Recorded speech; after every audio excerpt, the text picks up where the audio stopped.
हाय दोस्तों, welcome to enriching talks, जहां हम आपके सामने लाते हैं कुछ ऐसे लोग जिनसे आप रिलेट कर सकें और उनके लाइफ एक्सपीरियंसेस से कुछ सीख सकें। आज की हमारी जो थीम है वो है क्रिकेट।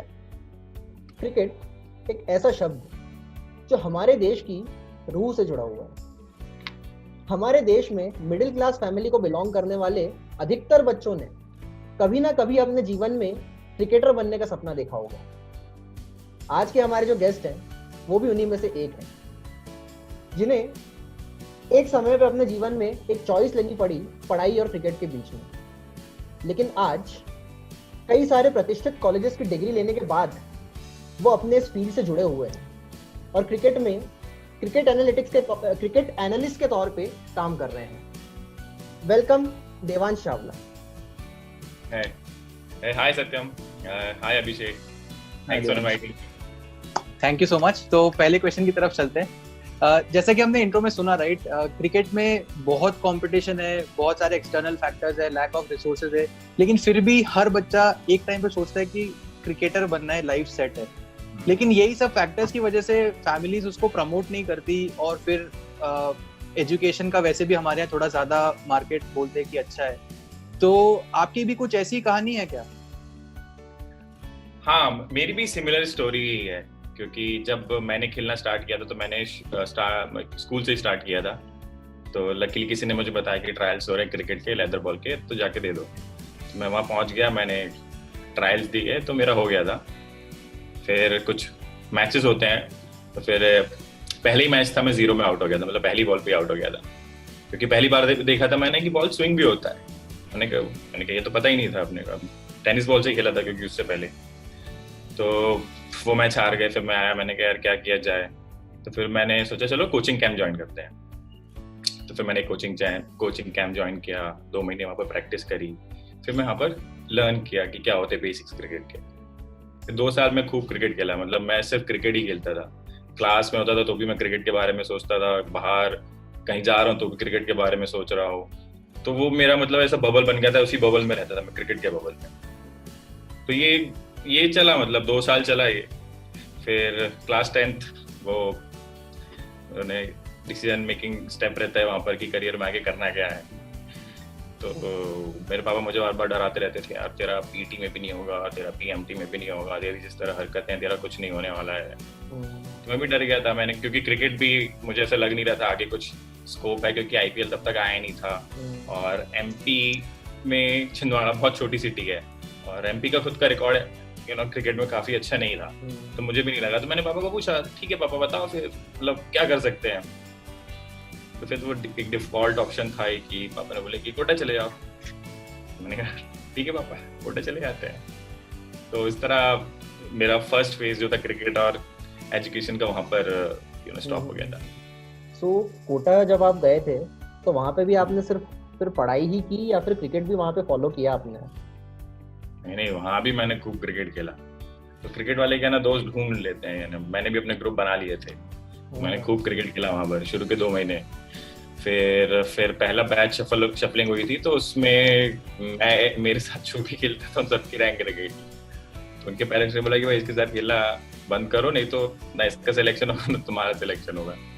तो उस तरह फिर वहाँ पर भी क्रिकेट मेरा थोड़ा सा बंद हो गया था। लेकिन फॉलो तो करती थी। वर्ल्ड कप था 2007 में, तो वो मैच में जाना, मैचेस देखना, तो वहां भी खूब मैंने क्रिकेट फॉलो किया था। फिर वहीं पर किसी ने मुझे बताया था कि आईआईटी में आप जाओगे तो 5 स्पोर्ट आप खेल सकते हो। मैंने कहा मुझे तो एक ही खेलना है यार, 5 खेल सकते हैं। बोलते हैं हाँ वो 5 स्पोर्ट चूज करने मिलते हैं, फिर आप दिन भर से खेल सकते हो। तो उसके बाद से मेरा पर्सपेक्टिव बदल गया था आईआईटी के लिए। मतलब आईआईटी मतलब मेरे लिए वो ऐसे ही था कि हाँ ठीक है, रोज पढ़ो, डीपी सॉल्व करो, फिर सो जाओ। लेकिन उसके बाद से एक अलग ही एनर्जी आ गई थी। हाँ यार वहाँ जाके खेलूंगा, वहाँ बैटिंग करूंगा, फिर से वही जोन में चला गया था। मैंने कहा हाँ क्रिकेट लिए पढ़ते हैं। तो उस हिसाब से फिर मैंने वहाँ पर पढ़ाई करी और आईआईटी में आ गया। तो आपको आईआईटी में वैसा माहौल मिला जैसा आपने एक्सपेक्ट किया था? भाई मुझे ज्यादा ही अच्छा माहौल मिला। मतलब मैं जिस तरह एक्सपेक्टेशन से गया था उससे कई ज्यादा अच्छा ही एटमॉस्फेयर था आईआईटी में। क्योंकि मुझे भी याद है कि पहले दिन ही गया था तो वहां पर ऐसे बॉक्सेस पड़े थे नए बॉल के, और सब एसजी के बॉल्स थे। कूकाबूरा का बैट पड़ा था और बॉलिंग मशीन थी, नेट्स थी, ग्राउंड जाओ तो पिचेस हैं। अभी तो इंडोर भी बन गया आईआईटी में। क्योंकि हम लोग जब खेलते थे पहले, जब स्कूल में या फिर लोकल क्लब्स के लिए, तो हमको खुद का बॉल लेके आना पड़ता था। तो एक अलग ही जंप था, अलग ही फिर फैसिनेट हो गया था मैं IIT की फैसिलिटीज को देख के। मैंने कहा यार अब तो यहाँ से 5 साल मुझे खेलना ही है, मुझे और कुछ करना ही नहीं है। तो अलग ही फैसिनेशन था मुझे। राइट, तो आप जैसे बोल रहे हो कि आपने एक बार डिसाइड किया था कि अब तो यहाँ से सिर्फ खेलना ही है, तो 5 साल में आपने कैसे वहाँ की फैसिलिटीज को यूज किया? वहाँ आपका कंट्रीब्यूशन क्या रहा स्पोर्ट्स में? कैसा सफर रहा आपका टोटल 5 साल का? मैंने एक्चुअली यूज नहीं किया, मैंने तो एक्सप्लॉइट किया। तो मैं मतलब फर्स्ट ईयर से सिर्फ मतलब मैचेस होते रहते थे, तो भले वेडनेसडे को मैच है, क्योंकि वेडनेसडे को लैब्स रहती थी, कई बार एक्स्ट्रा क्लासेस रहती थी, तो मैं छोड़ देता था। मैंने कहा फर्स्ट ईयर है, मजा आ रहा है, खेलने मिल रहा है इतने सीनियर्स के साथ। तो मेरा first year inter IIT selection भी हो गया था, और उस टीम में सिलेक्शन होना बहुत बड़ी बात थी, क्योंकि वो टीम पहले गोल्ड फिर सिल्वर जीत के आ रही थी और अनचेंज टीम थी, तो उसमें स्पेस बनाना बहुत डिफिकल्ट था। लेकिन मैंने मेहनत करी थी और फिर मेरा फर्स्ट सिलेक्शन हो गया था। फिर वैसे वहीं से फिर जर्नी स्टार्ट हो गई थी। फिर थर्ड ईयर में सेक्रेटरी था मैं, उसके बाद मेरे को कैप्टन भी बना दिया था, और फिर इन सब कंट्रीब्यूशन के कारण NDIT मुझे स्पोर्ट्स साइटेशन भी मिला था IIT। अच्छा, तो हमने ये सुना है कि आपने कुछ इनोवेशंस भी वहाँ पे किए थे IIT में रहते हुए, तो आई एम श्योर कि मतलब हमारे व्यूअर्स को वो सुनने में भी मजा आएगा। यार इनोवेशंस, हाँ मतलब मेरे को एक्सपेरिमेंट करने में बहुत मजा आता था कि मतलब यार चलो ट्राई करते हैं। वो मेरा एक ब्रेन अलग, एक लेफ्ट साइड अलग ही चलता रहता था, कुछ ना कुछ ट्राई करते हैं। तो जब प्रैक्टिस करने के भी इक्विपमेंट्स मंगाने रहते थे, तो मैं हर बार कुछ नया बुला लेता था। मैंने कहा कि चलो इस बार स्लिप फील्डर वाला इक्विपमेंट मंगाएंगे, इसमें बॉल स्ट्रेट मारो तो डायरेक्शन बदल लेती है। फिर 5th ईयर में आया, तो मैंने कहा उस समय वो LED लाइट्स वाले स्टंप बहुत चल रहे थे, मतलब वो उसके बाद तभी स्टार्ट हुआ था, एक्चुअली 14 में स्टार्ट हुआ था वर्ल्ड कप में। तो मैंने अपने जूनियर से पूछा, इलेक्ट्रिकल में था, मैंने कहा ऐसा कुछ कर सकते हैं क्या? तो हमने कुछ ट्राई किया, ग्रूविंग करी स्टंप्स में, LED लाइट्स लगाई, कुछ सर्किट बनाने का ट्राई किया था, और लाइव स्कोरिंग भी हमने ट्राई करी थी कि अगर मैचेस चल रहे हैं क्रिकमेनिया के, तो कैसे आप कोई इनपुट करेगा स्कोर ग्राउंड से, और आप रूम में बैठे बैठे स्कोर कार्ड देख सकते हो कि मैचेस में क्या चल रहा है। कॉलेज का कुछ इवेंट होगा आई थिंक, मतलब क्रिकमेनिया आप जो बोल रहे हैं। हाँ, वो एक लोकल मतलब इंटरनल IPL होता था, मतलब जैसे IPL इंटरनेशनल होता है, वैसे कॉलेज का IPL था। तो देवांश, ये सब तो 2015 तक की कहानी थी, वहां तक आपने पूरा क्रिकेट खेला। आप अभी जो क्रिकेट परफॉर्मेंस एनालिस्ट हैं वो 2019 में बने, तो बीच के ये 4 साल का सफर कैसा था? इस दौरान आपने क्या क्या किया? ये जर्नी कैसी रही? तो जब मैं IIT में आया था, तो मैं तो पढ़ने आया ही नहीं था, मैं तो सिर्फ खेलने आया था। मतलब मेरा मोटिव ही हुआ था कि खेलना है। तो मेरे 4 साल निकल गए थे उस खेलने में कि हाँ चलो खेलते हैं सिर्फ। फिर जब प्लेसमेंट सीजन आने लगा, तो बहुत ज़्यादा मोटिवेटेड था नहीं मैं, क्योंकि पहली बात तो जो सीनियर्स मिलते थे वो कोई भी हैप्पी न्यूज़ नहीं देते थे, हमेशा रोते रहते थे, यार मेरा बॉस ऐसा है। और मुझे भी मोटिवेशन नहीं आया, कि मुझे लगता था कि हाँ क्या करना, देखते हैं। मैं बहुत उस मामले में बहुत फोकस्ड नहीं था, और ना ही मुझे फाइनेंशियल प्रॉब्लम्स, बिकॉज मेरे पेरेंट्स अर्निंग थे, तो मुझे कोई ऐसा जरूरी नहीं था कि जॉब करना। तो मैं ऑप्ट आउट कर लिया था प्लेसमेंट सीजन से। फिर आई थिंक सेकंड सेमेस्टर था 5th ईयर का, उसमें आई थिंक मेरे सीनियर्स थे, वो लोग स्टार्टअप कर रहे थे फिटनेस में। तो उन्होंने पूछा कि तू हमें ज्वाइन करेगा क्या? तो फिटनेस और स्पोर्ट्स में को मतलब थोड़ा सिमिलर लगा, तो मैंने कहा कि हाँ करते हैं। तो वो फिर मैंने वो स्टार्टअप ज्वाइन किया। तो वहाँ पर मैं डिज़ाइनिंग करता था, तो कॉलेज में मतलब फोटोशॉप की आदत थी, मीम्स बनाता था मैं बैठ के। तो मैंने कहा चलो इसको आगे लेके जाते हैं। तो फिर मैंने UX UI सीख लिया, तो मुझे प्रोडक्ट में इंटरेस्ट आने लगा। तो फिर मैंने 6 महीना मैंने फिर जावा सीख ली। तो उस तरह मुझे वो फिर मेरा एक अलग पाथ बनता गया प्रोडक्ट वाला। फिर एक डॉक्स पर है हेल्थ केयर कंपनी, फिर वहाँ मुझे प्रोडक्ट का रोल मिल गया था। तो वहाँ मैंने 2 साल फिर मैंने प्रोडक्ट का काम किया। लेकिन वहाँ पर कभी मुझे लगा नहीं कि यार मतलब ये एक ऐसा जॉब है जहाँ पर मैं आके मैं फाड़ दूंगा या मैं मचा दूंगा। मुझे वो जॉब कभी वैसा नहीं लगा। मुझे मजा आता था काम करने में, मुझे ऐसा कभी लगा नहीं कि मैं इस जॉब के लिए ऑब्सेस्ड हूँ या पैशनेट हूँ, मैं 24/7 इसके बारे में सोच रहा हूँ। तो फिर वो जॉब के बीच में मैंने एक सबैटिकल ले लिया था, आई थिंक 2 महीने का सबैटिकल ले लिया था। तो मुझे सोचना था कि मुझे आगे क्या करना है। तो उसके बाद मैं एक्चुअली ट्रैवल कर रहा था, तो एक दिन मैं बहुत थक गया था। तो रात को मैं बस यही सोच रहा था कि ऐसी कौन सा इवेंट होगा जो मुझे कल सुबह मतलब उठने पे मजबूर कर देगा। अगर कोई बोलेगा कि 7 बजे उठना है, तो ऐसी क्या चीज हो सकती है जो मुझे कल 7 बजे उठा दे? तो मेरे दिमाग में सिर्फ एक आया कि अगर कोई क्रिकेट मैच रख देगा कल सुबह 7 बजे तो मैं उठ जाऊंगा। तो फिर मेरे को रियलाइज हुआ कि मेरा पैशन क्रिकेट ही है। यू नो, ये प्रोडक्ट, डिजाइन, कोडिंग हाँ है कर सकते हो, लेकिन जो मेरा पैशन है वो क्रिकेट ही है। लेकिन क्रिकेट खेलने की तो एज निकल गई थी, मतलब अब मैं क्रिकेट में तो कुछ करियर बना नहीं सकता था। तो मैंने सोचा कि अभी जो मेरे स्किल्स हैं प्लस क्रिकेट का एक कॉम्बिनेशन मैं ढूंढ सकता हूँ। तो मुझे लगा कि एनालिटिक्स हो सकता है एक ऐसा कॉम्बिनेशन जो मैं एक्सप्लोर कर सकता हूँ।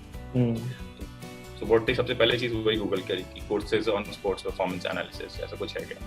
तो मुझे कोर्सेज एक्चुअली मिल गए लकीली। तो फिर मैं वापस आके मैंने लोगों से बात करी कि आप जानते हो क्या परफॉर्मेंस एनालिसिस क्या होता है? तो लोगों को आइडिया नहीं था, सबको लगा था कि स्पोर्ट्स मैनेजमेंट ही सब कुछ होता है। तो फिर तो मेरे को बहुत डिफिकल्टी हो रही थी एक्चुअली जानने के लिए स्पोर्ट्स परफॉर्मेंस एनालिसिस में कैसे अप्रोच करूं, मैं कैसे बनूं। तो एक फेयर होता है जहाँ पर यूनिवर्सिटीज आती हैं फॉरेन की, तो मैं वहाँ पर गया था, उनको मैंने अपना CV दिखाया। वो बोलते कि आप जा सकते हैं। उन्होंने बोला कि आपके CV में कुछ है ही नहीं, ये क्या आपने कॉलेज टूर्नामेंट खेले बस, और कुछ है ही नहीं आपके स्पोर्ट्स CV में। बोले ये जो कोर्स होता है कि प्रोफेशनल लेवल कोर्स है, जो प्रोफेशनल प्लेयर्स होते हैं वो ये कोर्स करते हैं ताकि वो आगे इंटरनेशनल टीम्स और IPL अलग टीम्स में आके परफॉर्मेंस एनालिसिस करें। तो आपका तो क्राइटेरिया ही आप क्लियर नहीं कर पा रहे। सो इसमें आप फिर मतलब आपको रिजेक्शन जैसे देखने को मिला, सो इस रिजेक्शन के बाद भी फिर आप बाद में UK गए एंड वहां पे भी आपको 25% स्कॉलरशिप मिली, जो कि एक वीक प्रोफाइल के बेसिस पे तो मिल ही नहीं सकती थी। तो वो प्रोफाइल आपने कैसे बिल्ड की? हाँ, तो फिर मैंने काउंसलर से पूछा कि मेरी प्रोफाइल में क्या कमी है। तो उन्होंने बताया कि प्रोफेशनल अगर आप कुछ करेंगे अपने प्रोफाइल में डालेंगे तो आपके चांसेस बढ़ जाएंगे। तो मेरे पास ये नवंबर में हुआ था, तो मेरे पास 8 महीने कुछ थे कि टू प्लान आउट कि मैं क्या क्या कर सकता हूँ। तो फिर मैंने जाके रिसर्च करना चालू किया कि कोर्सेज में होता क्या क्या है। तो मुझे बायोमैकेनिक्स दिखा, मैंने कहा वो सबसे क्लोज क्या है बायोमैकेनिक्स, मैंने स्ट्रेंथ एंड कंडीशनिंग कुछ कर सकते हैं।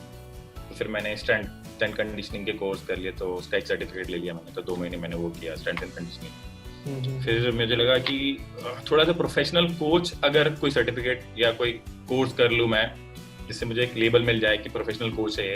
तो मैंने फिर वो ढूंढा, तो किसी ने मुझे बताया कि ICC के एग्जाम्स होते हैं कोचेस के, तो वो लेवल होते हैं, लेवल 1, लेवल 2, लेवल 3। तो लेवल 1 का दुबई में हो रहा है।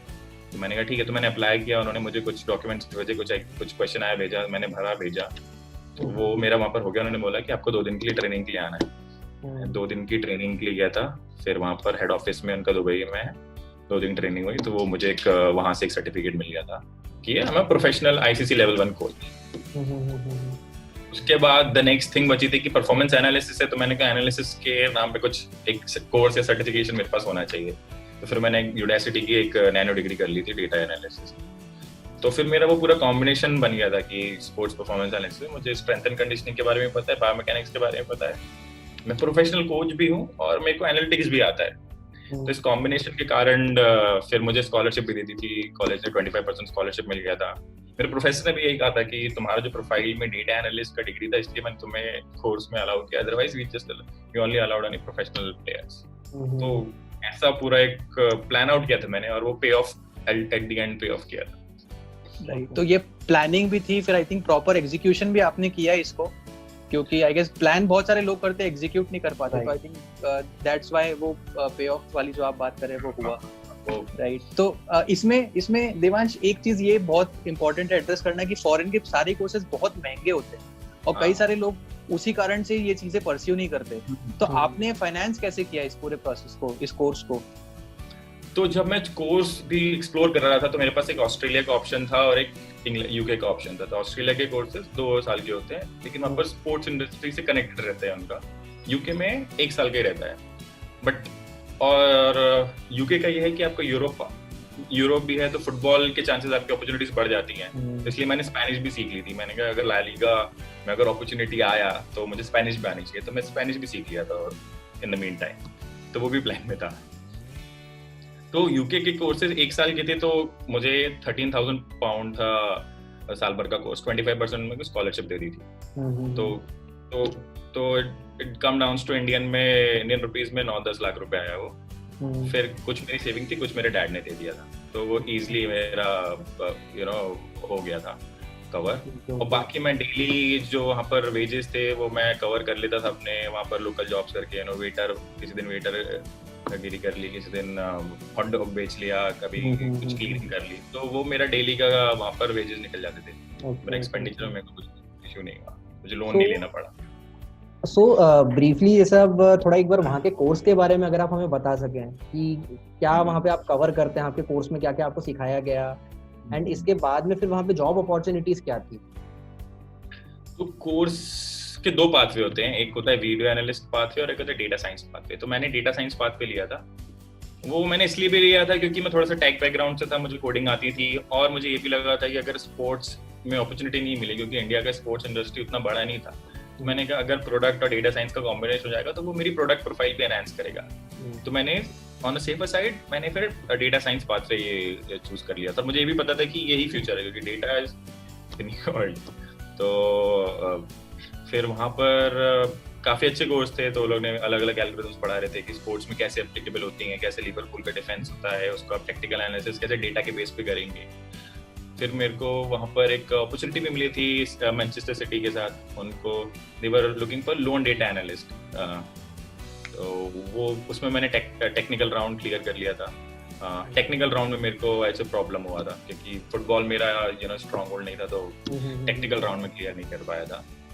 लेकिन हाँ, काफी अच्छा लगा था कि मतलब मैं तो सोच भी नहीं रहा था। यहाँ मुझे एक समय था कि मुझे पता ही नहीं था कोर्स के बारे में, फिर एक समय था कि मैं सिटी के ऑफिस में बैठा हूँ और इंटरव्यू दे रहा हूँ।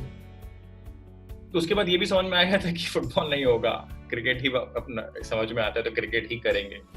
तो फिर मैंने दूसरे प्लान स्टार्ट करना चालू किया कि क्रिकेट इंडिया में कैसे किया जा सकता है। तो आईपीएल है, तो मैंने पिक करी टीम, मैंने टीम देखा कि किसने अंडर परफॉर्म किया है, तो मुझे एक टीम दिखी राजस्थान, मैंने कहा इन्होंने अंडर परफॉर्म किया है।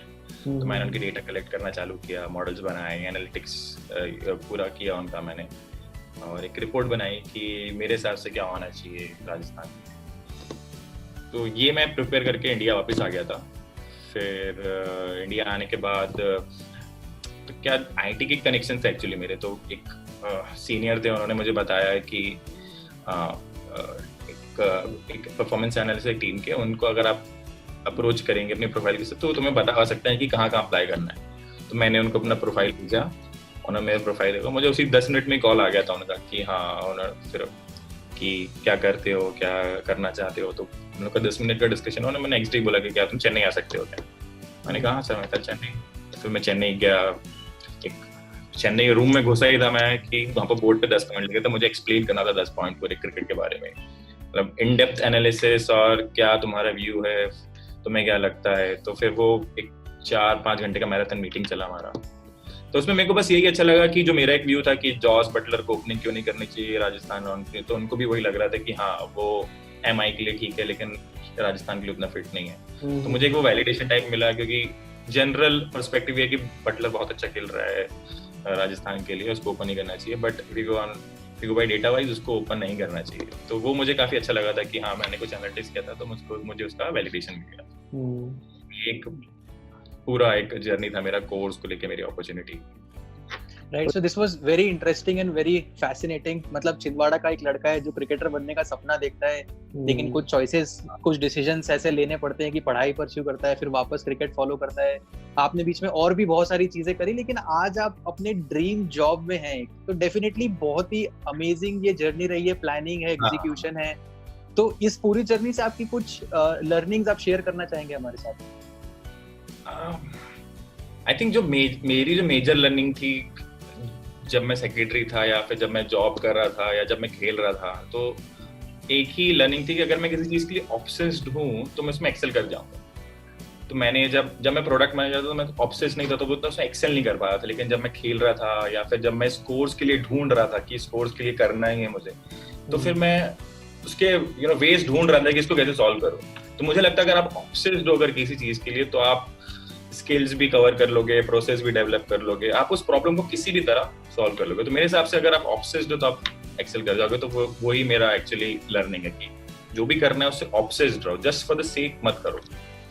उतने अच्छे रिजल्ट्स नहीं आएंगे, ऑब्सेस्ड रहोगे तो डेफिनेटली अच्छे रिजल्ट्स आएंगे। Absolutely make sense. तो आई थिंक मतलब हमारे व्यूअर्स के लिए बहुत ज़्यादा रिलेटेबल रही होगी ये चीज़ें, क्योंकि सबकी लाइफ में कुछ ना कुछ ऐसी चीज़ होती है जिसको वो परस्यू करना चाहते हैं करियर के तौर पे, बट फॉर सम रीज़न नहीं कर पाते।